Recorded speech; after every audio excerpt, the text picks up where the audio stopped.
Hakuna kitu mbaya kama uangukie dem ameweza, dem type yako, dem na vibe ile nyata unajua yenyewe this girl was meant for me, like it is so obvious. Alafu mkuje kuangusha tu na kitu moja, love language. Yani kama kuna kitu inakwanga imeangusha most situationships zenye zilikuwa lead to relationships, most relationships zenye zilikuwa lead to marriage, ni love language. Ati umekaa hapo ati vibe mmefika sasa zile climax levels. Unajua kuna zile levels zenye mnafikanga mnajua basi hapa sasa tumefika quarter finals, headed to the finals.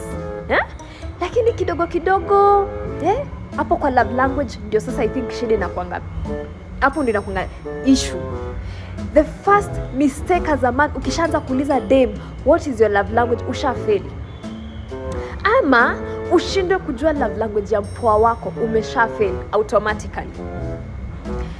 By now men should know that a woman's love language is having not to ask. Dem hafai ati kukuja ati endo anakuambia vitu unafaa kumfanyia. Hiyo inakuanga ni an automatic love language for all women. Hiyo hakunanga ati cha nini ama nini.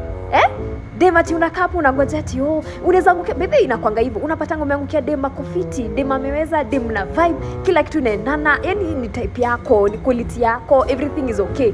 Lakini inafikanga mahali relationship inaanza kuchoka. Mnadhani mbona you shinde kichoka? Relationships huchoka kwa sababu ya hii kujifanya ignorant. Men mnajifanyanga ignorant. And this ignorance mnafanyanga madem wanafikanga point. Unasikanga hii story inaitwa falling out of love. Falling out of love inakujanga penye men mnaanza kujifanya blind. Mnaanza kujifanya ni kama mmekuwa alarm ati kila saa lazima mshindange mkikumbushwa. Oh babe unafaa nifanyie hivi, babe hujanifanyia hivi, babe. Hii inakuanga an automatic love language for all ladies. And the moment imefika point dem yendo anakukumbusha what you're supposed to do, brother, you have lost it. You have lost the lady and you have lost the relationship.